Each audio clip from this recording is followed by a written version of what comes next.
Hey guys, it's Tristan here from Zebra Invest, and today I'm sitting down with Rachel Charlton, who has the Solopreneur Podcast, and she's gone from anything from building out her own portfolio, building out other people's portfolio, to having a wedding venue. And today we're going to run through how to get offers accepted, and we're going to touch on a little bit like how you should be offering with your numbers, how you should be stacking and making sure your deals all line up, going through rapport with, like working with agents, building the credibility so then the people that you're working with and dealing with actually want to do business with you. Yeah. So I'll pass that to you, and then so how do you come around to making sure when you put an offer in that they're probably going to try and accept it rather than just someone say, Rachel, we don't want it at all?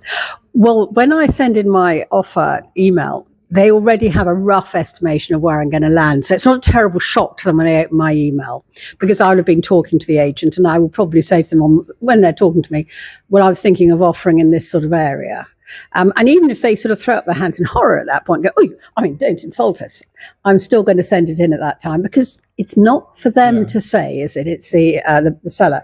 So I will put in my offer, and I will also make sure that I've got my solicitor's details there, proof of funds, even if they've already got it, because we all know people hate having to find the information out. So if I'm misuseful, they'll be very happy about it. I quite like doing that, where you actually almost put like a bit of heads of terms together. So yes. You've got the address, the property, what you're offering, the whole thing, and why it's probably not what they want.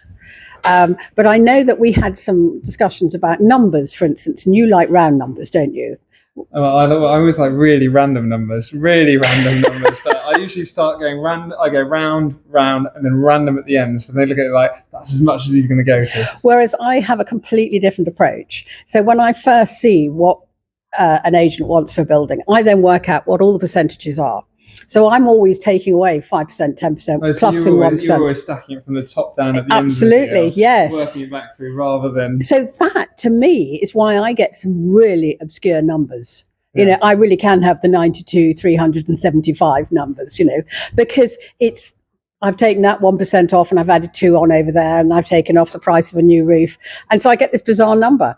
But no one ever goes, that's a strange thing. They go, right, okay, I'll put that forward. Well, I put an offer in the other day, and it was quite literally, they tried to say, how have you managed to offer more money? And I was like, well, I managed to negotiate the solicitor's fees down. And so that, and I tried to say, well, I've knocked off £2,000 of their fees, so you can have £2,000 more. And they were like, oh. And yes, but you see, this all presupposes that we know the agent, that we've already smiled at them, spoken to them, be friends with them, and that is half the trick of getting a cheeky offer accepted. I like your idea. I think, as you were saying, like the bit of rapport, and even when you're actually in the viewing, showing someone, walking around with them, having a chat and saying, okay, well, I think I'm roughly going to be about here, and at least that kind of removes the shock element. Yes.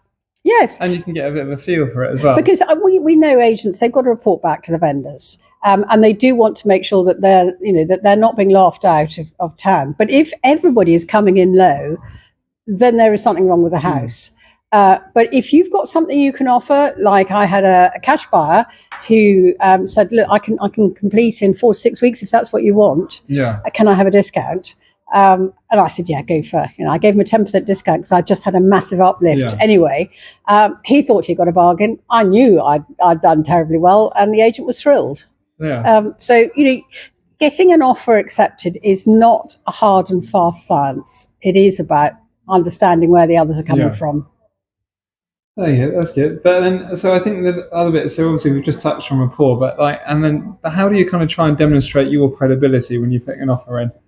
Oh, well, very rarely do I ever put an offer in with someone who doesn't know me, if I'm talking to an agent. I mean, it's different, direct to vendor, but if I'm talking to an agent, I will already have had weeks, if not months, of popping in, knowing my staff, being obviously able to go and complete a sale, because that's actually what the agent wants. He wants a sale that can complete, not a really good offer accepted. Those are two totally different things. We forget that. Yeah. They want that to finish, because until it finishes, they can't be paid. No. So, by the time I've been in and out a lot of time, and I've phoned him every week, I've seen him every other, or whatever it is your system allows you to do, he's got total faith in me and my other clients that we're going to do what we say we do. I think that's a really good point, because I think a lot of people, as kind of you just touched on, a lot of people, and I definitely say that on my channel about using property data, property filter, like analysing, working through and working out what's going to work. I think a lot of people do forget, actually, when you pick up the phone, there's someone at the other end, and actually let them speak, because I would have already got the property address. I would have worked everything out before I even called them. But if you just let them tell you a little bit more about it, and then usually I also spur in a bit about that I know about the area and about the property, and then they're kind of like, oh, well, there's a little bit of absolutely. Nobody likes a smart ass, do they? Oh, they hear that. Maybe that's where I'm going wrong.